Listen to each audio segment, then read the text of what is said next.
everyone, Chris here, and welcome to my channel. For today's video, I'm going to be bringing you my Christmas book haul.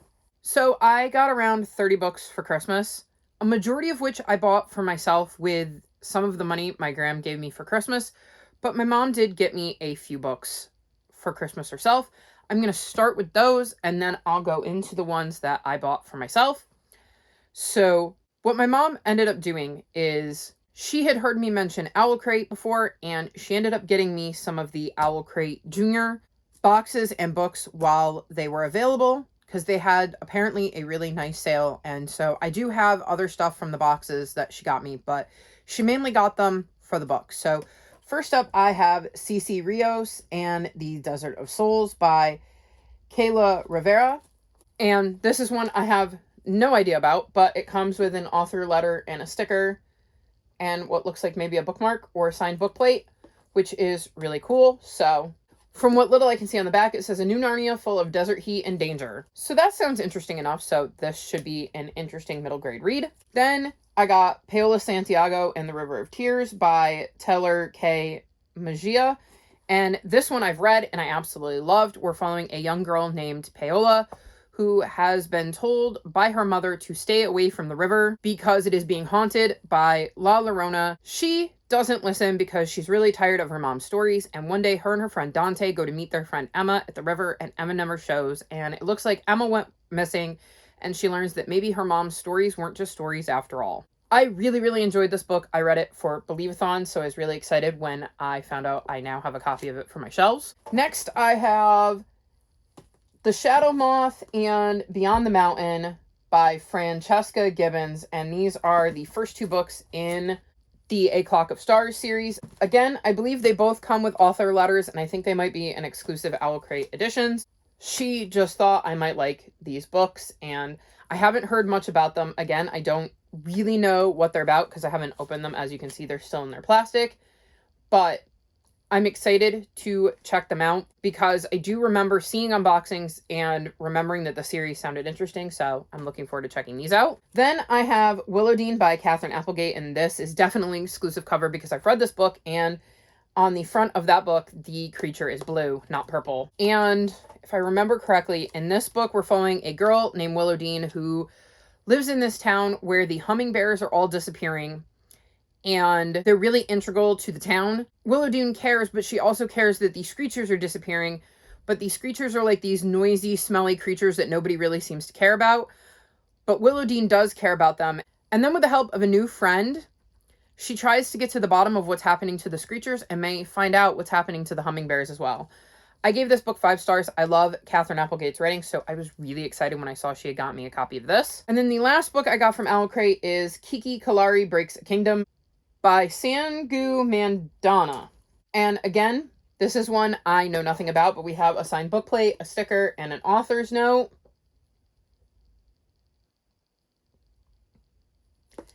And the author's note says, "Something tremendous has happened to a girl named Kiki, and I think she might need your help." And it's to the bold adventurer who finds this letter. So it sounds like we're going to be going on an adventure with Kiki, and I'm quite looking forward to checking this book out as well. It sounds like she got me a pretty decent collection of middle grades from Owl Crate. And then the last book she got me was one that I had actually planned to get for myself because my gram sends me money every year for Christmas, and that's The Book Smugglers by Anna James. This is the 4th book in the Pages & Co. series, and if you watch my last book haul, I got books 2 and 3 in that haul because I already own book 1 in hardcover.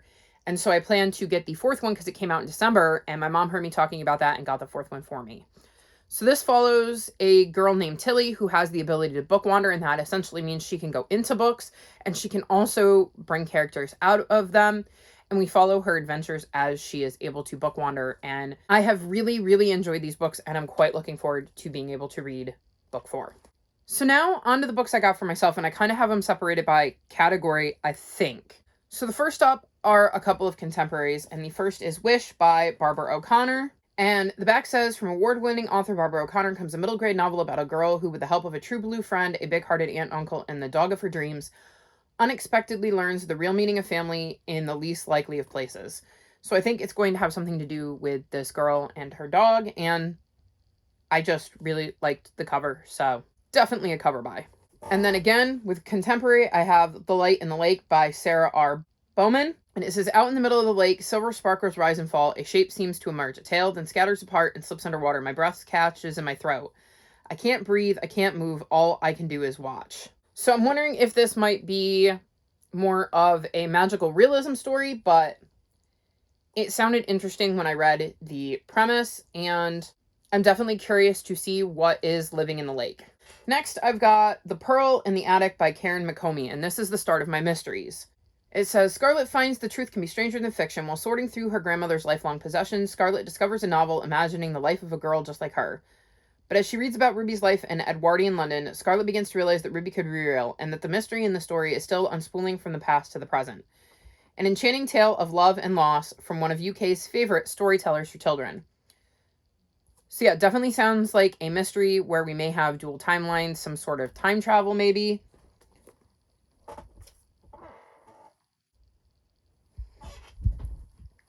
Cloudman really wants to be in my video. Hi. What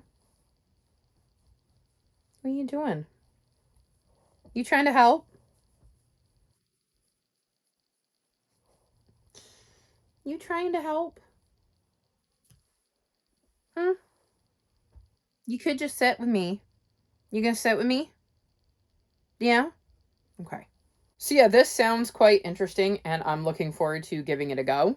Next, I've got The Case of the Missing Marquis and The Case of the Left-Handed Lady by Nancy Springer, and these are the first two books in the Enola Holmes series, and I believe these are a middle grade Sherlock Holmes retellings, and I've had my eye on them for a while. I like retellings, and interestingly enough, it says a Netflix film, so I believe this has been turned into a film, which would be really cool if I get the prompt adaptation in any readathons. These are Sherlock Holmes retellings because we're following Enola Holmes, who is sister to Sherlock Holmes. So I'm quite looking forward to checking these out and seeing if Enola is as clever as Sherlock is. And then the last two for my mysteries are Lady Takes the Case and Lady Rights a Wrong by Eliza Casey. And these are the first two books in a Manor Cat mystery.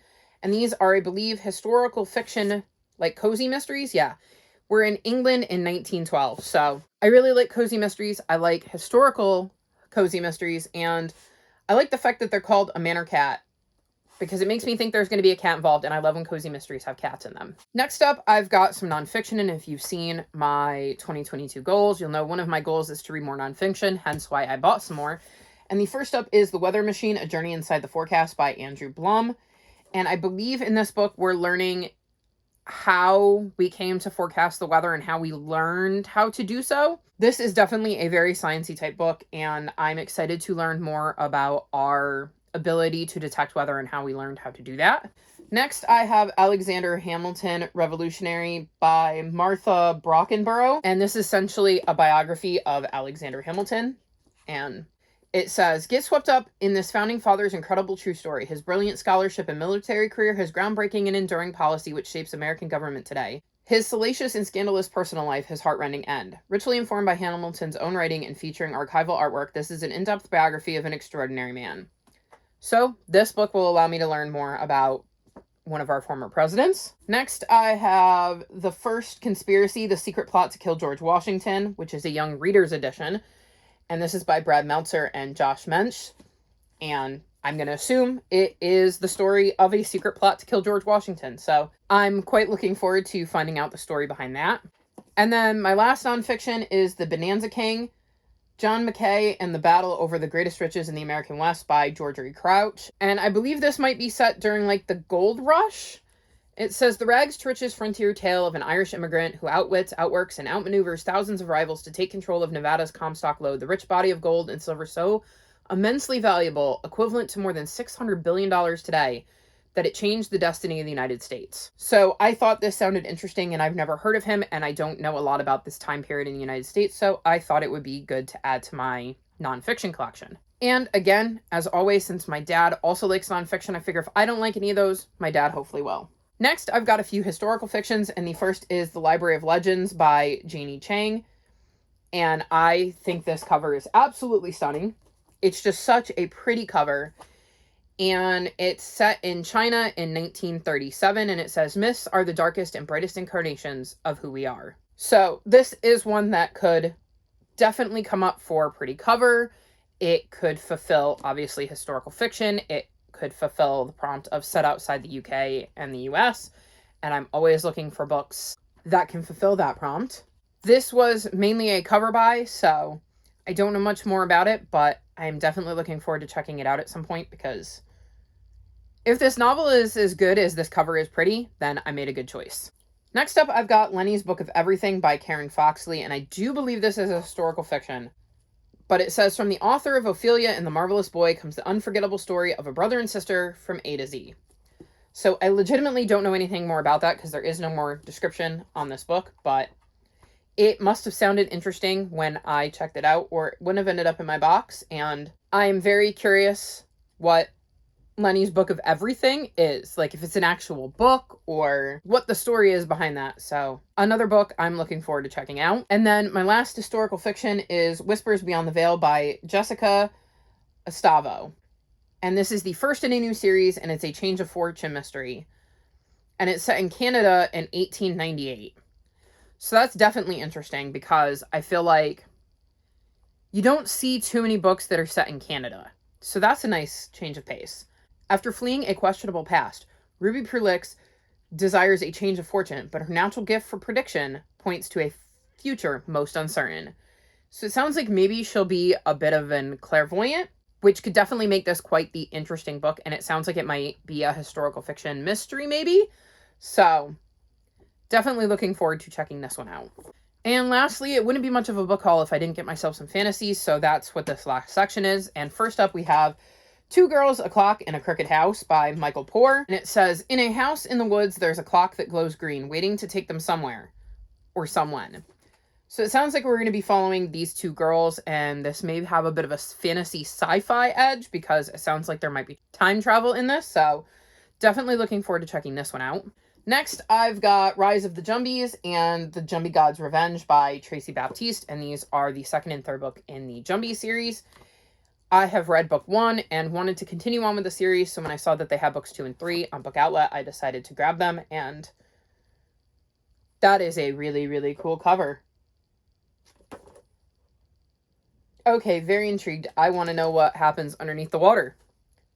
I think I'm going to have to reread book 1 first because I don't remember much of it. I know I liked it, but I don't remember much of it, so maybe at some point I will sit down and smash these 3 out. I think maybe around Halloween, because if I remember, they're slightly spooky, so excited to check these out. Next, I got 4 books by Kate Saunders. The Whiz Pop Chocolate Shop, Magic Calamity, The Land of Never Endings, and Beswitched. So the main reason I got these is because their covers are absolutely stunning. I think they're really cool covers, and if you watched my last book haul, I've got, what's it called? I know it's on the back of here. The Curse of the Chocolate Phoenix. And I think it's the Whiz Pop Chocolate Shop is the first one in that series.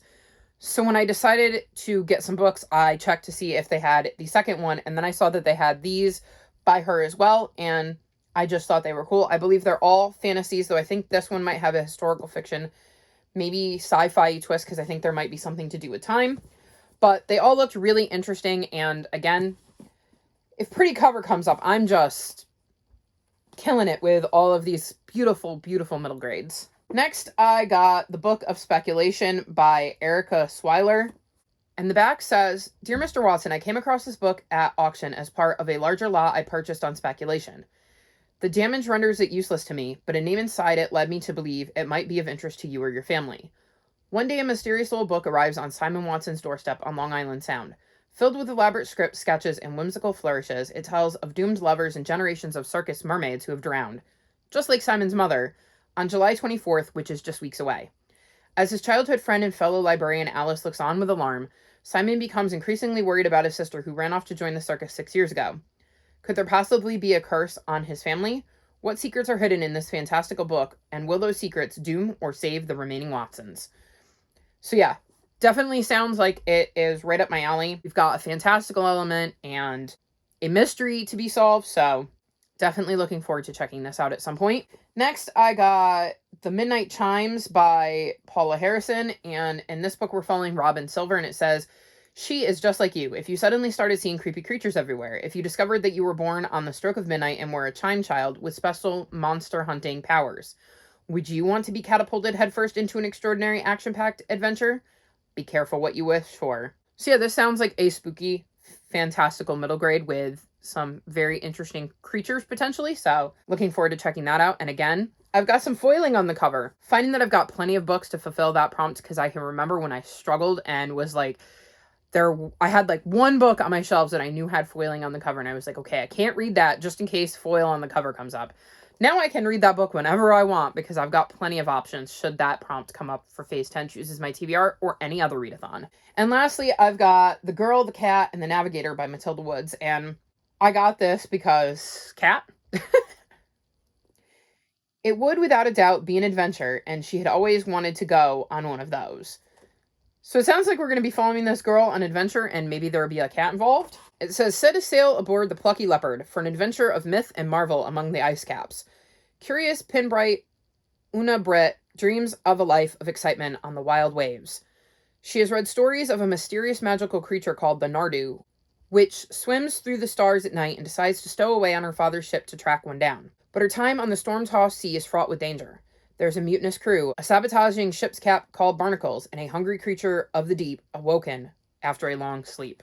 So yes, this sounds like it's going to be a fantastical, mysterious adventure novel, and if it's happening in the ice caps, it might be a good book for Polarthon, which is coming up soon, so definitely looking forward to reading that. So those are all the books I either got for Christmas from my mom or bought for myself for Christmas. If you've read any of these books and think I would enjoy them, let me know which I should prioritize.